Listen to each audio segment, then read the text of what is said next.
the biggest thing was when I would go out and I would say I was an architect.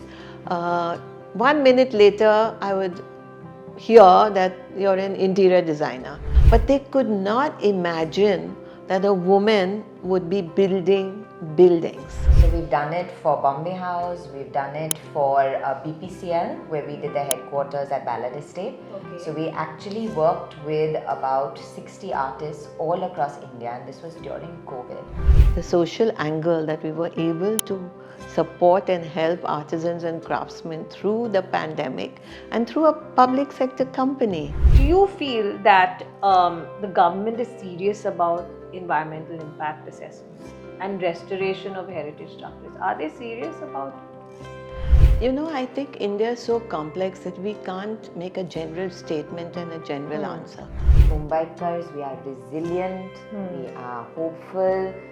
There should never be gated communities. The beauty of us is being able to live shoulder to shoulder, is being able to thrive across many social verticals. Yeah.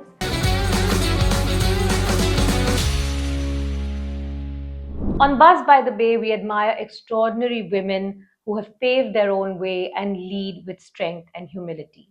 On this episode, we have a mother-daughter duo who are helping to redefine the architectural landscape of India, with heritage conservation being a major area of focus. Their goal is not only to create something aesthetically pleasing and iconic, but to prioritize environmentally responsible practices.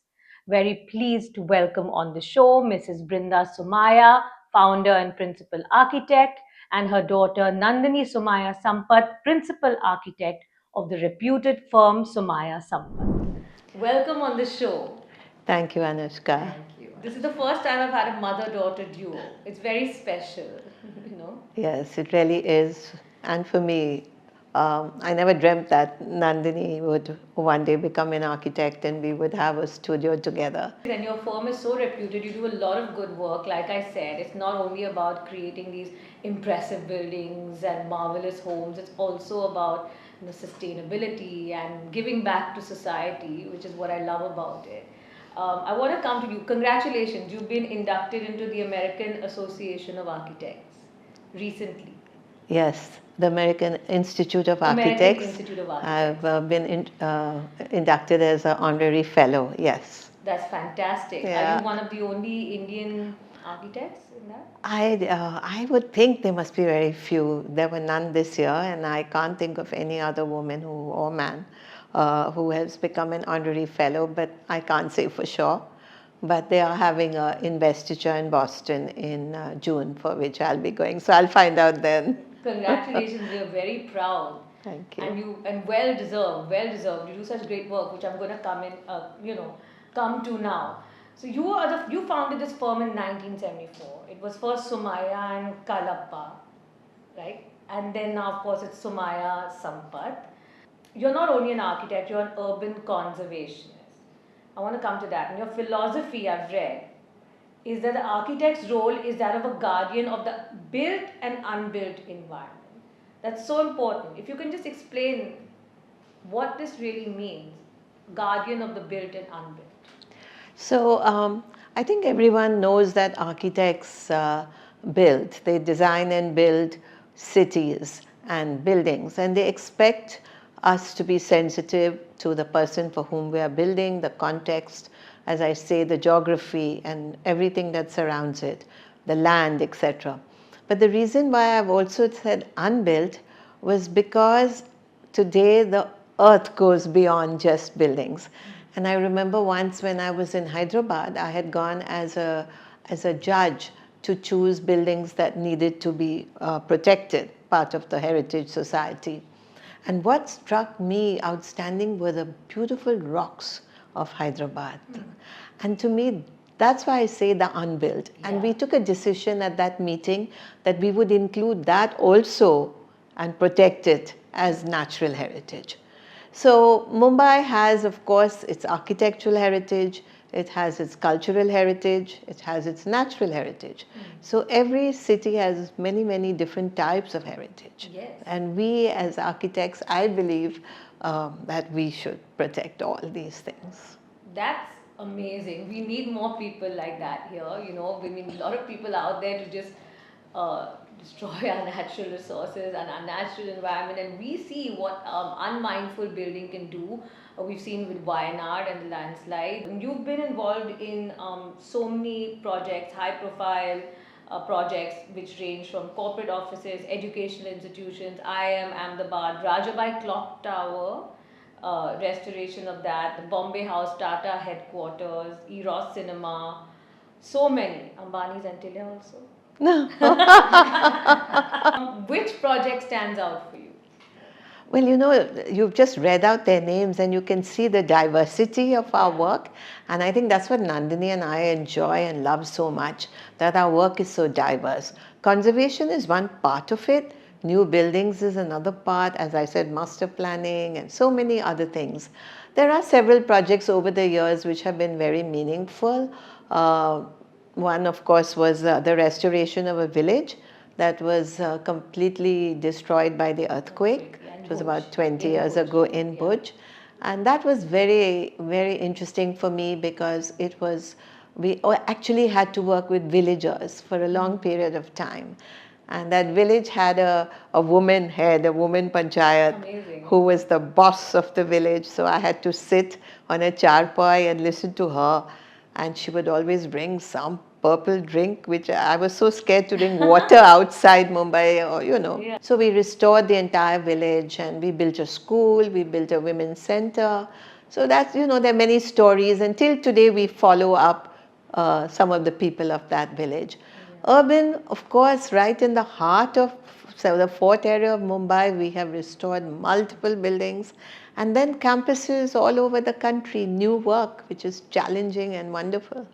Amazing, really incredible, the diversity. And yes, I was reading about this village in Bhuj after the terrible earthquake, and so you employ the women in that society. Yeah. And so it's not only about rebuilding a village, it's also about creating employment, creating purpose, in a society that was really Exactly. destroyed. Correct. Yeah. You hit the nail on the head. That's exactly. So Nandini, coming to you, is your mom a tough boss? I remember coming on the first day, my first day of work, and I finished my first day, and at the end of the day I looked at her and I said, "Is this work?" And I said, "Is this going to be what it's like?" And 16 years have just passed like that. Your mom's an inspiring, strong woman. I mean, I can imagine. That's amazing that you two work together. But your journey is really intriguing because I know that you were a full-fledged practicing lawyer, like a hardcore lawyer. And then you just made this switch as if like architecture was just in your genes clearly. I mean, what compelled you? Ever since we were small, and I think a lot of us growing up, every Saturday my mum would take me in the mornings for all the gallery runs. So we would go to Jahangir Art Gallery and we'd go to all the local galleries around, and whatever art and craft show was open, and then we'll end up at Kailash Parbat for Pani Puri and jalebis. Yeah. And I think that was the way we learned about the world and culture and traveled. And that became such an important part of life. And we grew up in Mum's studio. I remember after school, we wouldn't be picked up. We had to walk over. The beauty of architecture is it's so wide. Yeah. It covers everything. So if you have interest in physics or technology or sustainability or craft, you can touch all those aspects. Yeah. And I love that. I think I grew up with that. And I think that constantly remained in my veins right through school. And then I think I really admired this idea of justice, and I thought that veered me to law. But once I started practicing, you have to think, is this what you want to wake up to every day for the next 60 years? Okay. I remember the firm I was working with, I went and asked each partner, I said, I want to make this big shift. I'm not young. I'm going to be the teacher's age if I go back to college. And they said, I would say about 90% of them said, we wanted to do this and we never did it. We didn't have the courage. Go do it. And so, I ended up speaking to her and she said, are you joking? You've taken this big round circle. So I first went for a course which was very interesting. It was people who had careers and were shifting. So I had pilots and chefs and lawyers and bankers. And the age group was 18 to 60. So we also had a wide age group of people. And like my grandfather said, no education is wasted. No, that's wise words right there. No education is wasted. A very brave shift. So my dad always says medicine is off the table. Yes, your dad's a doctor. Oh my God. Is it really off the table? I don't know. So for you, Nandini, historic conservation, both of you, but I was reading about your profile and you are particularly interested in historic conservation. Is it a major area of focus for you? I think I also pursue it. I've seen Mom's passion for it, and really shadowing her, watching her work in the space has been important. But I think as the firm has grown, we've been able to diversify and use that idea of conservation across different verticals. So we also moved into the museum and culture space. For us, that is an amazing space, one that I really love as well. So there we're working with old objects, we're working with research, we're working with history, and I love those stories and how are we able to interpret them and preserve them in a way. And then as we go through any type of architectural design, whether it's master planning for 500 acres or doing an educational campus, you take those same principles of what are the basic core principles of good design, which we learn from vernacular design, but also all the good standard practices that we learn from things like conservation and apply it across. So what are you currently working on in this area of conservation? And I just want to say how important it is to do this, because India has such a wealth of art and architecture and just such an old civilization. We need people to really, be aggressively preserving and restoring all the wealth that we have. So for example, as you mentioned, we do various corporate houses where we really encourage them to adaptively reuse or conserve their existing old buildings. And what we do within those spaces is we make them very contemporary to work in 2025 today. But we do 2-3 things with them. One is we also do a lot of historical archiving for them, and in connection to not only the company but nation building, what has been the impact, what is the future impact going to be. We also work a lot with arts and crafts. So we actually use arts and craftsmen from either the state area or where they are working across India and bring them together to create art and craft for that project. Lovely. Any examples you can give us? So we've done it for Bombay House, we've done it for BPCL, where we did the headquarters at Ballad Estate. So we actually worked with about 60 artists all across India, and this was during COVID. And the company supported them through COVID, and they were so grateful. Fantastic. They said we had this work that really supported us through the time. And it was wonderful because when the building was done, and it's a This is BPCL or Bombay House? BPCL. BPCL, yeah. And it's their global headquarters. We got them to come see their work in this office. Super. And it was amazing to see their reaction. They were so proud, and they said our work is on the wall. And one of the collections, they had a beautiful M.F. Hussain on the left, and then they had the local work on next to it. So how do you support that brilliant history and heritage of art, craft, and bring it into the work that we do? Fantastic, really. That won the Chicago Athenaeum Award from Chicago. I think the fact that not only did we bring in such beautiful work, but the social angle that we were able to support and help artisans and craftsmen through the pandemic and through a public sector company. So I think corporates are also now very much coming forth. And if we are able to assist them to do some of these important things, it's very satisfying. And the artisans must be so grateful. And I'm so happy to hear this, and through COVID to support these local, artisans. And you mentioned something, vernacular architecture. What exactly is vernacular architecture? So when we look at, architecture through time, especially in India, there's some basic rules or guides that you follow when you look at local architecture across the region. So whether it is the use of courtyards, whether it's the use of primary, secondary and tertiary places for cross ventilation, how we use our Indian light. Our Indian light is beautiful. spectacular. It is. You know, it's and if you harness it well, you get great sciography, you get beauty across materiality. So it's all these principles that we study, and we, you know, when we travel, we see the materiality we can use. So you're constantly referring back to this, you know, rich kind of plethora of knowledge that we have that is so extensive, so diverse across the country. And how do you bring that into your modern work? Yeah, so you don't have to build glass boxes. That's what's important.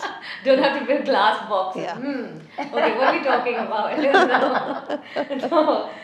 So that's really fantastic that even BPCL supported this. But what about Bombay House? Did they also use a lot of local artisans? Yes, so actually, so in Bombay House, each of the Tata companies had an office. So for example, with Tata Steel, we actually created an artwork where we used the steel from the factory, the rolled out steel, and we made the scape of the factory. And the DNA, that's an The interesting Tata one. DNA. So for Tata Sons, we wanted to think of, you know, what would be unique in them. And the philosophy behind the company is that it's essentially philanthropic, that each of us, you know, should give back no matter what we're earning. It's about nation building, it's about giving back.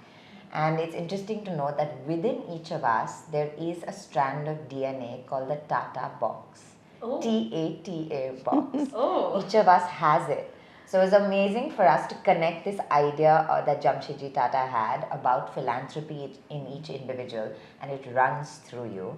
And we actually replicated that DNA striping and converted it into a silk art piece that was woven in the villages. In the villages of Andhra Pradesh and Telangana. Really commendable work that you do.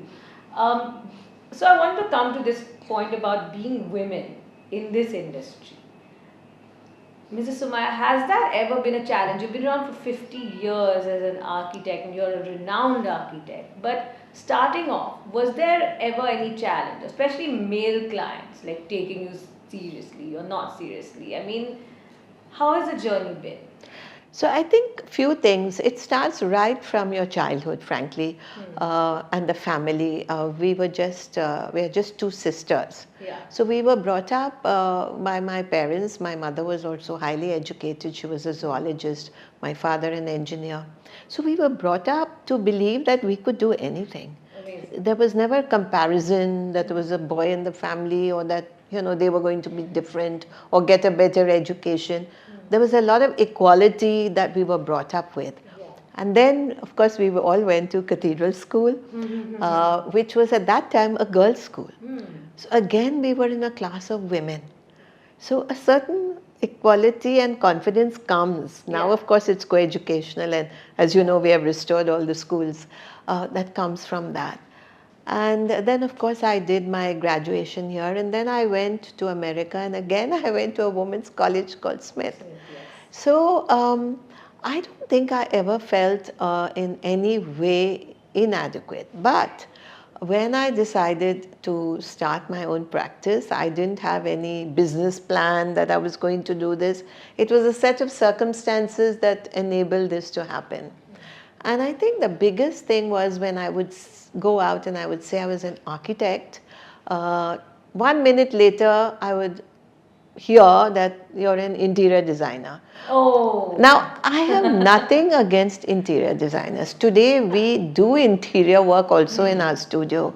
But they could not imagine that a woman would be building buildings in their minds.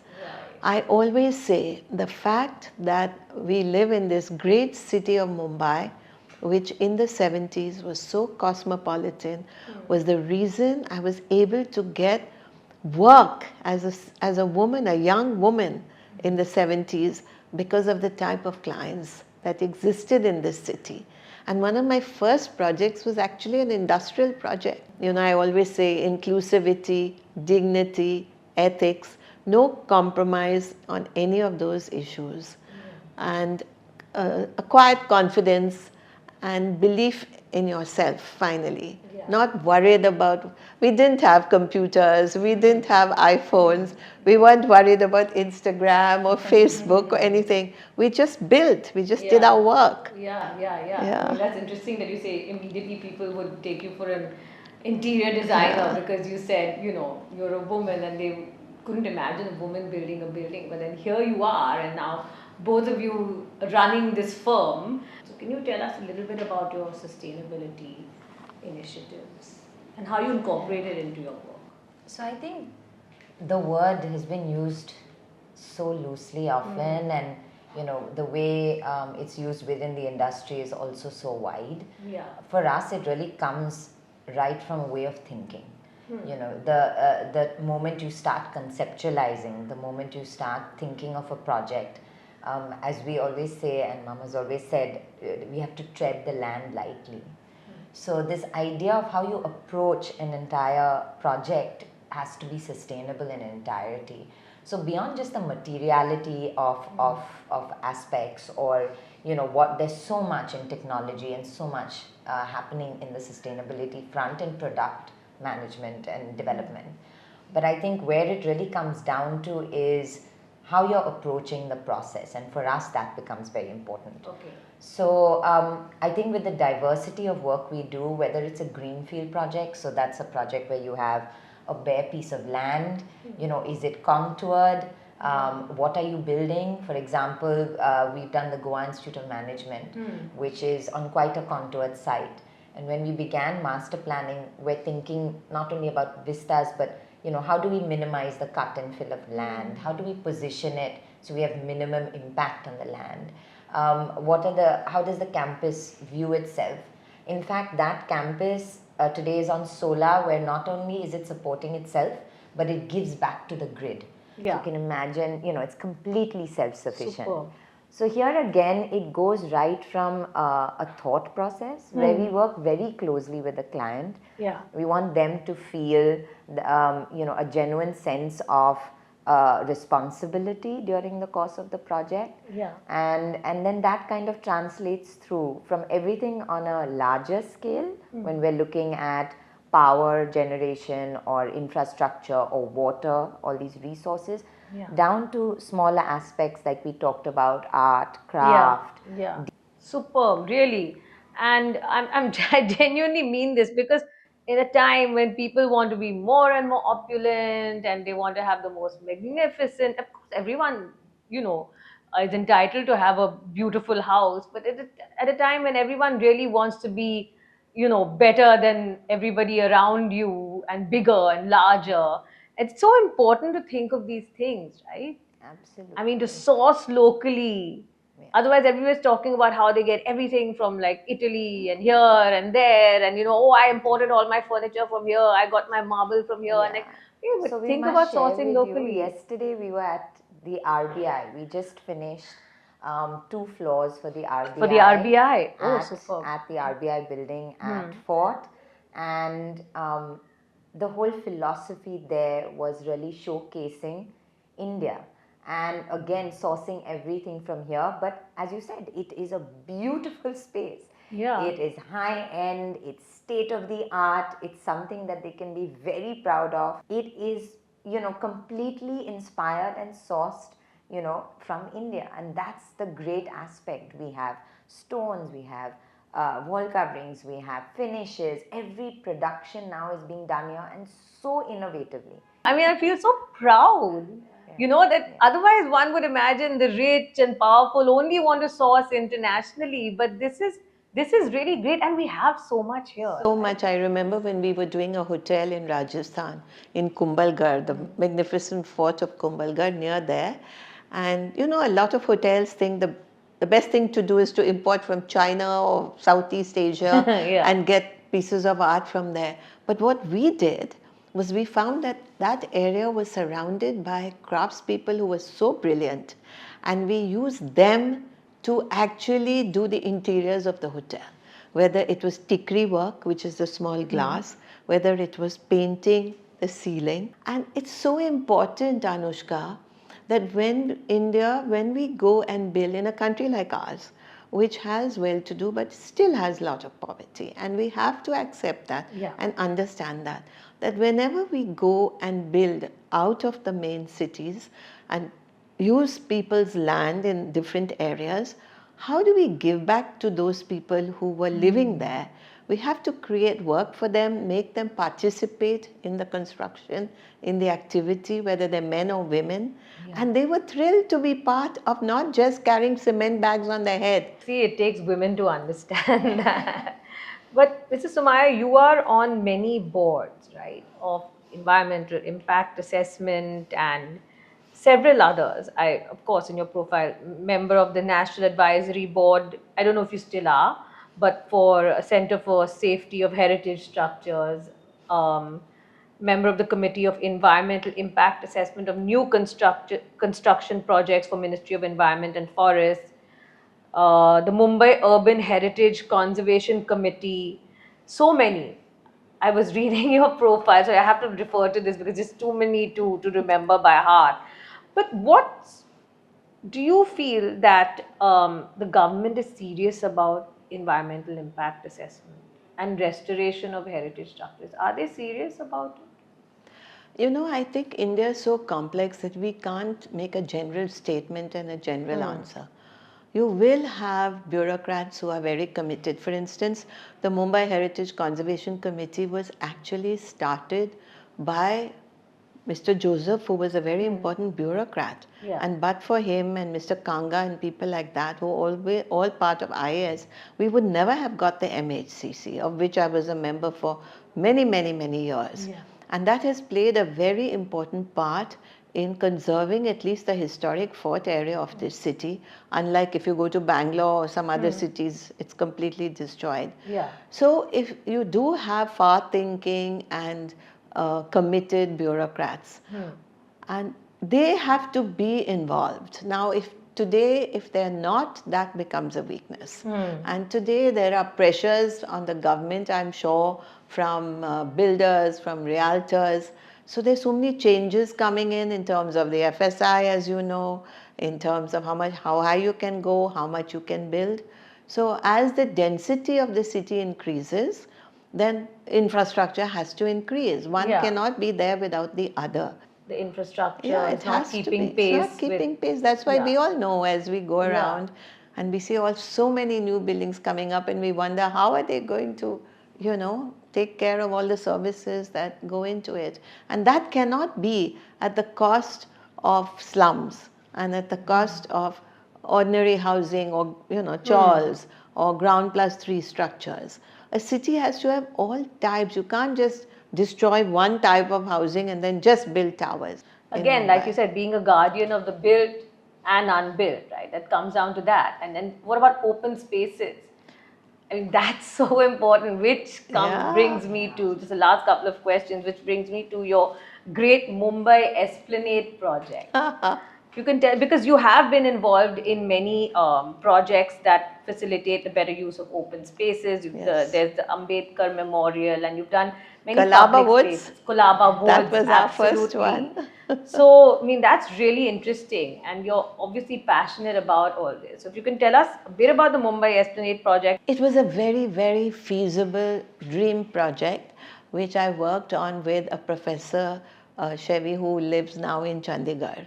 And the two of us got together and we came up with this proposal. It was very feasible. It could easily have been done. Essentially what we were doing, we were looking at the two stations, Churchgate and VT, and how people come pouring out of them and fall into the road. So we said, what if we take them below ground, the cars below ground, like you have in Switzerland or Europe or Germany, and create the Azad Maidan, the Oval Maidan, all connected together, and take the cars underground between just Churchgate and Flora Fountain. Today you see they're building big tunnels. So it could easily have been done. So it's not happening. It didn't happen. We were going to create 150 acres more of open space. It went very well. We were able to do a lot of work on it. We had an exhibition in Hanuman Circle. We got a lot of support from the press. We got support from a lot of the bureaucrats. But if there's no political will, nothing can be done.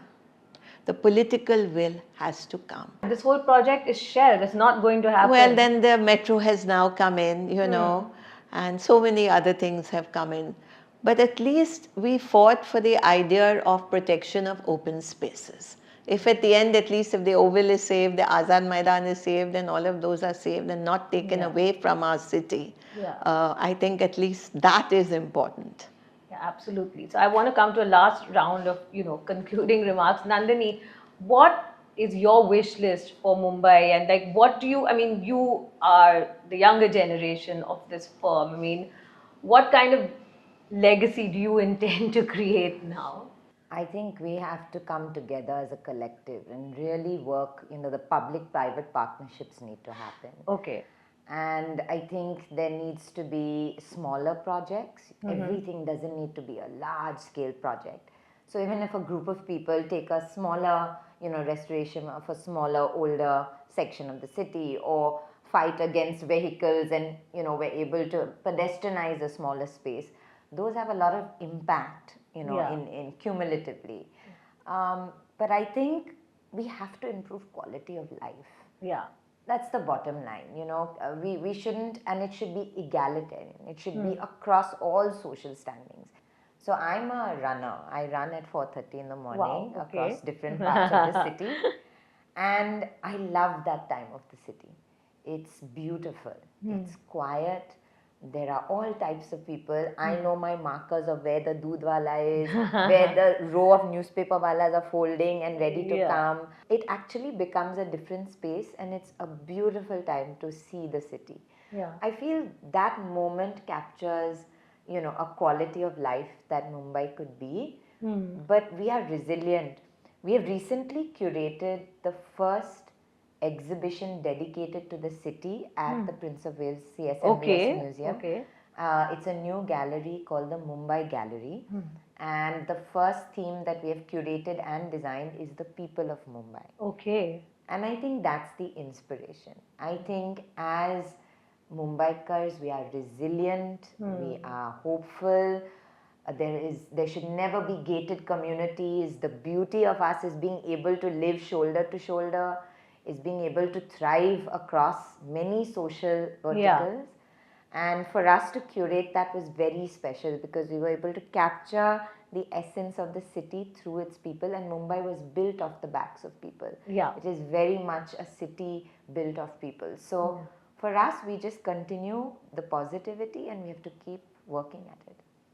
Beautiful message. And Mrs. Somaya, concluding remark, I want from you a piece of advice to young aspiring architects out there. I think I always tell my little story. Maybe I can tell that story again today. Whenever I give lectures or talk to young people, they always come up, and there's always a little bit of frustration as to what can they do, because the problems of India are so overwhelming with urban migration and things like that. So I always tell them this little story about a big fire in a forest, and all the animals ran away. So the only thing that was left was a little bird. And the bird kept going to a small stream nearby and picking up water in its beak and trying to put out the fire. So all the animals laughed at the bird from a distance and said, you can't put out the fire. So the little bird said, at least I'm doing my bit. Yeah. And I gave this talk at a lecture in Goa. And when I came back, my email was full of my email box was full of emails, and they said, ma'am, you've only told half the story. The other half of the story was the gods were watching this little bird from above, and the gods were so moved that they began to cry. And when gods cry, it comes down as rain. And the rain put off the fire. So I always tell young people, don't get overwhelmed. We do have a lot of problems, but there are also challenges. There's so much to do in this country. Go out and do your bit. That's beautiful. I mean, that's the best message you can give. And you, of course, both of you are doing more than just a bit. You're doing a lot, for the country. for the people, for artisans, for everyone, for your clients, of course. Thank you so much. It's been a very inspiring session with both of you. Thank you. Thank Wish you, you all the Anushka. best. Thank you. Our pleasure. Absolutely.